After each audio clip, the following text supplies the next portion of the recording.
Hello, hello, hello. Mga boss, usapan natin yung sobrang trending ngayon sa social media. Yung about sa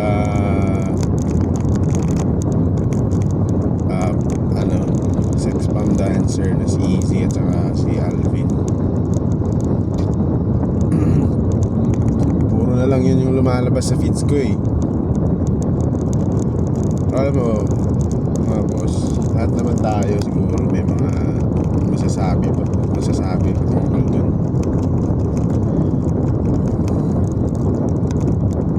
Pero yun, napansin ko lang kasi dun sa nangyayari. Alam mo yun,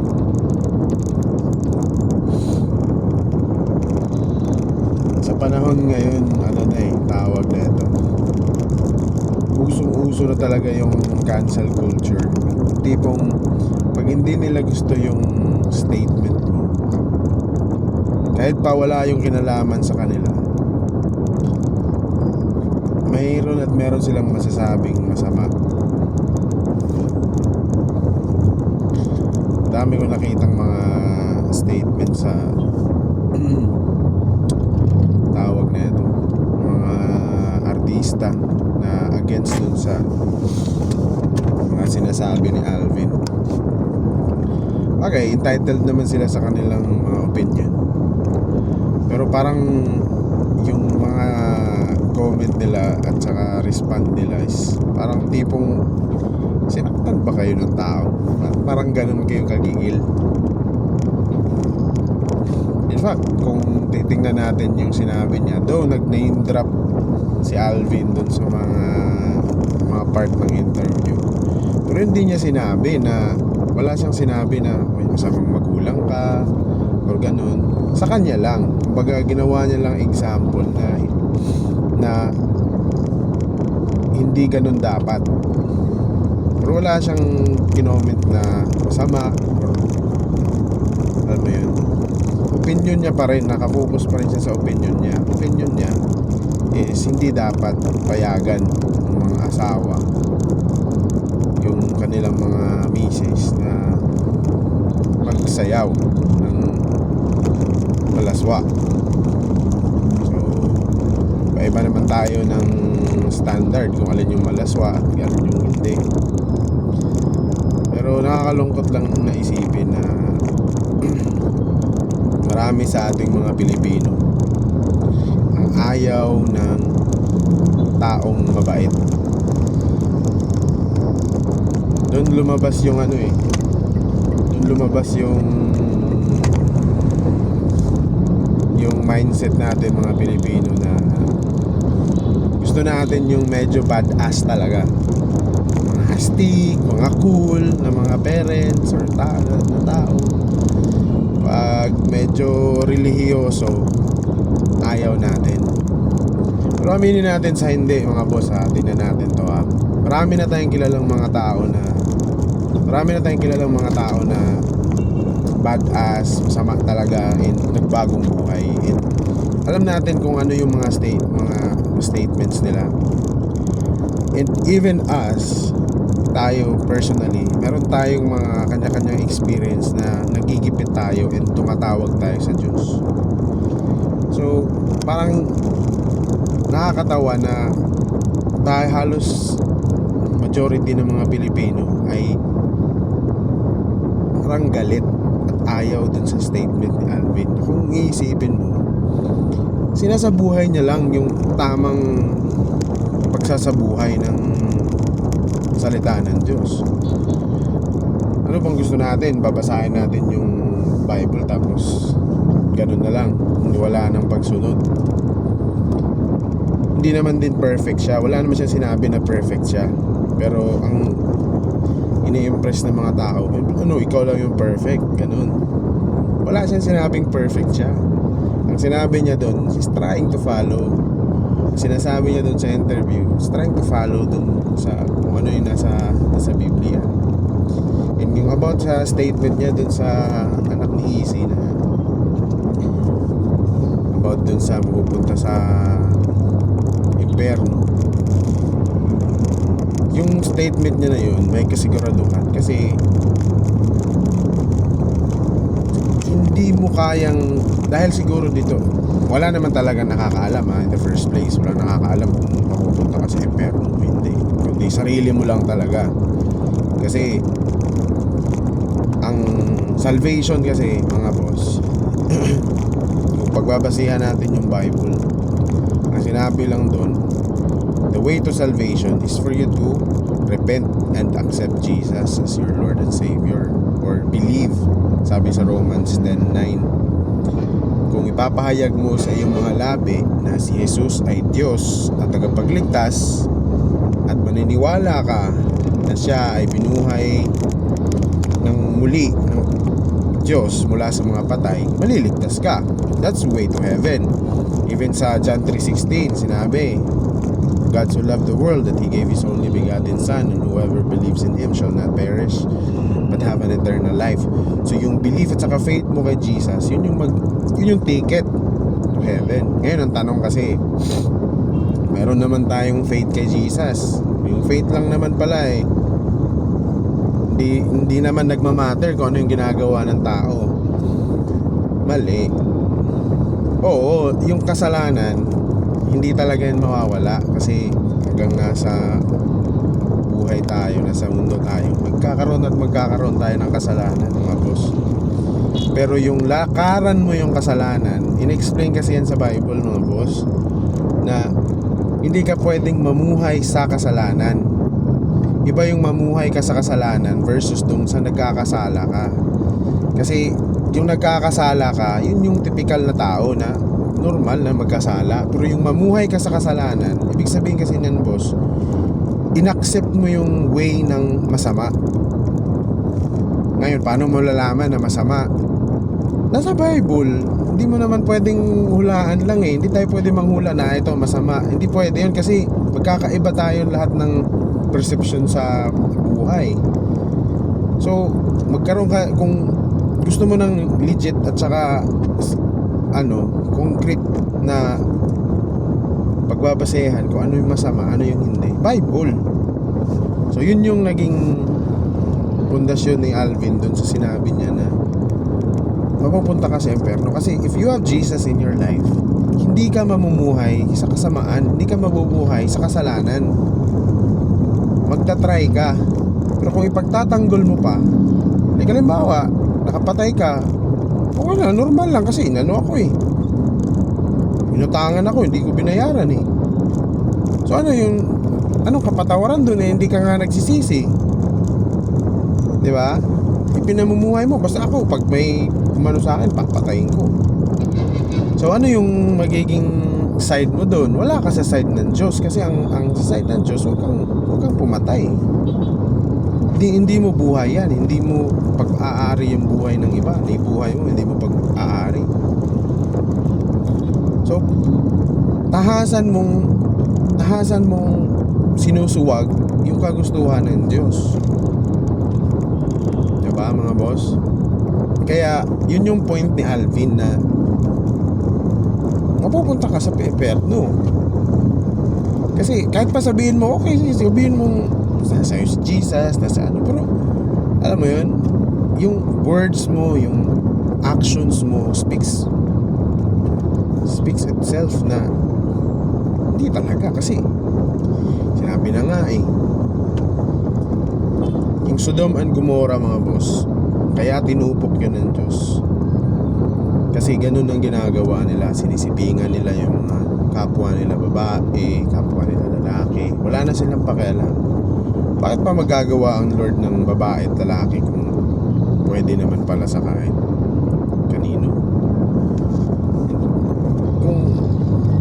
Yan nga, takot lang kasi tayo mga boss takot tayong taharapin yung katotohanan. Masakit siya, mahirap talagang sumunod kasi nga i-restrict nun yung flesh natin na gusto nating masarap kaya ang gawin yung gusto natin. Pero aminin natin sa totoo lang mga boss wala talagang kalayaan sa mundo. Kahit pa sabihin mong sige, hindi ako susunod sa Bible, wala akong susundin na religion, Pero alam mo boss, alam nyo mga boss, susunod ka pa rin sa batas eh. 'Di ba? Batas ng tao, may mga batas ng tao pa rin na kailangan mong sundin. So dapat yun, pati yun, huwag mo nang sundin. Oo. So parang nonsense lang din yung ano natin na parang yung hindi naman alibay, pero ako sa sarili ko ganun din, mahirap talaga sumunod sa Diyos kasi ano nga Lord eh, diba? Perfect siya eh, mahirap, pero hindi naman kailangan ora-orada perfect ka eh. Basta try mo lang magpasakop, try mo lang, kung magkasala ka di humingi ka ng patawad, tapos move on lang. Pero yung ipagtatanggol mo, sa side ka talaga sa mali, iba yung usapan yun mga boss, ibang usapan yun. So yun nga, kung sabi mo nananampalataya kay Jesus at pagtatanggol mo din naman yung masama or i-insist mo yung gusto mong gawin, better check kung naniniwala ka talaga kay Jesus. Maraming kwento sa Bible mga boss na sinasabi ni Jesus na malalaman mo yung kahoy, punong kahoy, through sa bunga. So ang igos hindi pwedeng mamunga ng mansanas, yung mansanas mamunga ng igos kasi wala yun, it's a fake. So yun mga boss, yun yung ano niya doon, point niya doon. And kung ano man, parang ano, interview niya yun eh, kumbaga yun yung side niya, wala siyang sinagasaan, wala siyang sinabi na si ganito ganyan mas mapupunta sa impyerno. Within the family yung pinag-usapan nila.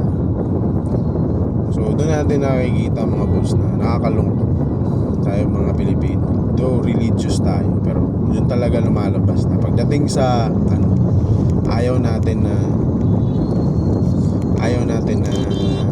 sumunod sa Diyos. Kasi yan na nga tatry na nga magpakabait yung tao, tapos ibabato pa natin yung kasalanan niya in the past. So wala problema, pero dapat meron tayong tamang kaisipan na hindi naman na siya yun eh, kasi nagbago na nga siya. Sinabi niya na nga na ganun siya, no? Ikaw gusto sa inyo ba, gusto nyo ba yun? Nagaganon kayo ng kamag-anak nyo, mga kaibigan nyo, diba? Lahat tayo ayaw ng ganun na ano, bakit natin kakalungkot lang, no? Na sinasabihan natin siya ng masasama, tapos tayo ayaw din naman natin ng ganun. Alam mo yun, nakakalungkot. Again mga boss, hindi pagiging perfect yung mag-share ka ng salita ng Diyos, mag-share ka ng pananampalataya mo, hindi siya pagiging perfect. Unang-una, command siya ng Panginoong Jesus, command siya sa lahat ng mga naniniwala sa Kanya na ibahagi mo ang salita niya, ibahagi yung gospel. Sabi niya, go preach the gospel to all nations. So nakakatuwa at the same time kasi nabigyan si Alvin ng platform, nabigyan ng platform yung salita ng Diyos. Pero nakakalungkot yung response. Bagay kay Lord naman yun eh, kumbaga si Lord naman yung mag-ano eh. Pero nakakalungkot talaga sa una. But I believe naniniwala naman ako mga boss na mayroong magandang kahinatan yung viral na ito, yung trend na ito ni Alvin Aragon. So hanga ako sa lakas ng loob niya. May iba-iba nga talaga ng iba-ibang way ng pag-preach ng gospel, iba-ibang way yung pag-review. So ayun, yun mga boss, yun yung take away ko dyan sa trend ngayon. And sinasabi ko sa inyo mga boss, kung hindi mo pa tinanggap si Jesus bilang Diyos sa tagapagligtas ng iyong buhay, siguro this time is the right time na pag-isipan mo yun. Kasi ang panahon mga boss, hindi siya paatras, pa-forward siya. And kung titingnan natin, kung sa sarili lang nating buhay mga boss, napakalimitado natin. Hindi natin alam kung ano mangyayari kinabukasan. Wala tayong kapangyarihan mga boss na kontrolin yung oras, panahon, buhay at mga bagay-bagay sa paligid natin. So anytime at anything can happen. Anytime sa ano. Huwag tayong magantay mga boss na ipit na tayo tsaka tayo tatawag sa Diyos. Now is the time. Kung saan ka man nanonood ng video na ito, ask God. Tanungin mo si God, Lord, ano ba talaga yung gusto mo? Ano ba talaga yung tama? Ano ba talaga yung dapat kong panindigan? Ano ba talaga yung dapat kong isabuhay? Ano ba talaga dapat yung sundan ko? Ano ba yung purpose ko? Tanong mo. For sure, somewhere sasagutin ka ng Panginoon. Ganyan din ako nagsimula. Nagtanong din ako ano yung purpose ko. Hindi ako talaga totally na pariwara mga boss, pero alam ko iba yung tahak. Nakakapagod mag-isang lumaban sa buhay mga boss. Kahit pa sinabihin mo may pamilya ka, may ganyan ka na backup mo, kaibigan.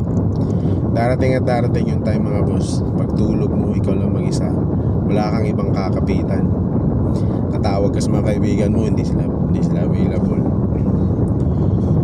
Pero kung mayroon kang Diyos sa buhay mo mga boss, 24/7 yun. Ang sarap lang kasi mga boss, yung meron kang assurance. Yun kasi yung wala sa mundo at wala sa ibang relihiyon, wala sa ibang propeta, wala sa ibang Diyos. Yung assurance of salvation ay pinangako ni Jesus Christ. Lahat tayo halos pag tinanong, sigurado ka ba pag namatay ka mapupunta ka sa langit? Unang-una, hindi nga tayo naniniwala sa langit eh. So ano ipapaniwalaan mo?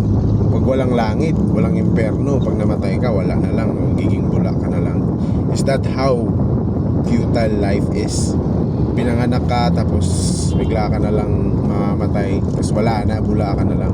There is something to life mga boss na kamangha-mangha. Yung way of thinking pa lang natin, nung may sarili tayong pag-iisip, nakaka-amaze na yun mga boss. Hindi tayo gaya ng mga langgam, hindi tayo gaya ng mga hayop na instinct lang yung gumagana. So yun pa lang, isipin nyo pa lang mga boss, may someone at the back of all this. Yun nga sabi ng the fact na may magandang building dyan, ibig sabihin dyan, may magandang architect dyan, may mga engineer yan behind it. So that's a proof na may someone na gumawa, nag-create ng building na yan. Hindi yan nag-pop up lang. Yun yung napakagandang argument dyan mga boss. So isipin mo boss, pag may Diyos, hindi mo mapag-iisipan na hanapin siya. Biruin mo mga boss, eternity ang haharapin mo. So now is the time na tanongin mo mga boss, ano ba talaga yung purpose ko sa buhay? And kung si Jesus talaga ay Diyos, magpapakilala siya sa iyo mga boss. Papakilala siya sa iyo. And gusto mo siyang tanggapin mo siya mga boss. Manalangin ka lang mga boss. Manalangin ka lang. Sabihin mo lang na tinatanggap kita Jesus bilang aking Diyos sa tagapagligtas. Yan yung nasa Bible. Lahat ng mga passages sa Bible nandyan yan. John 3:16, John 14:6. I am the way, the truth, and the life. No one comes to the Father except through me, sabi ni Jesus.